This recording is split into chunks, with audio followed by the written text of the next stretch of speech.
Hello, I'm Andre Prue. Today's video clip is about the perfect push-up. Right? With any exercise there are progressions, and I'll start with the easiest progression and then we'll progressively make it more difficult. Right? So, if we have difficulty doing push-ups on the floor, then we can start with our hands elevated. Now in this perfect push-up, we want to make sure that our spine stays neutral, our back is flat. Right? We don't want to have our hips drop down, right? And we don't want to have our booty stick out. Right? We want to keep that back nice and flat, and we can lower ourselves slowly and push back up. Now there's also the static hold, right? Which basically means we're just going to hold a specific position. Right? This does strengthen the muscles. As this gets more easy, we can lower and hold, and then go lower and hold until we can then start to push ourselves back up. All right? All of those progressions will go through in any of our different positions. Right, I'll take it down to the ground. Right? So now, on the ground, right, the push-ups, once again, you pretty much use all the muscles in your body, and we want to try to hold that neutral spine. I talked about the neutral spine in the core engagement video. So as we lower, we want to make sure that we keep that back flat. We don't want the hips to drop, and we don't want the booty to stick up. There are a number of different variations of push-ups where we may do that, but for today's perfect push-up, we're going to keep the back in neutral, and we're going to lower slowly, push back up. We can also move our hands more close. With the hands in close, then we're going to work more triceps.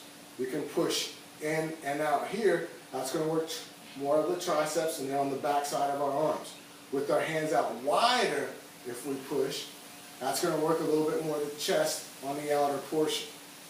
Right? So all of those are different variations. If you're a boxer, you may want to do your push-ups on your knuckles. That's fine too. Right? All of those push-ups can work fine. That'll strengthen the wrist a little bit more. Right here. Right? If you are doing different things, maybe a rock climber or something, you may want to do your fingertips or do your fingertip push-ups. Right? You just push right through there. So all of those are different variations, and in those variations, like we did the progressions with the chair, right? To get stronger at doing the fingertip push-ups, we may want to start on our knees. Right? We may want to start with just a static hold. Just holding those up there, and then as we get stronger, we can lower, we can lower, we can lower, we can lower, drop down, and come back up, get back to your fingertips, and so on, and so on. Now, you may have seen some people do push-ups with their feet elevated. Right? Whenever we change an angle or a hand position, then we're working those muscles slightly different. So I'll show you here. With the feet elevated, right, it puts us in a position where we're going to work our upper chest more. Once again, we maintain that neutral spine. That's very important in this perfect push-up. The hips drop, we're not ready for it. Right? So we just start with that perfect hold. Right? If you're doing your push-up, you get to 5, and you start to feel the hips drop, just go ahead and then hold. Right?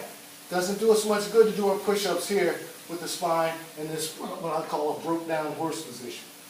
Okay, so that is our perfect push-up and some progressions that go along with the perfect push-up. Thanks, we'll see you next video clip.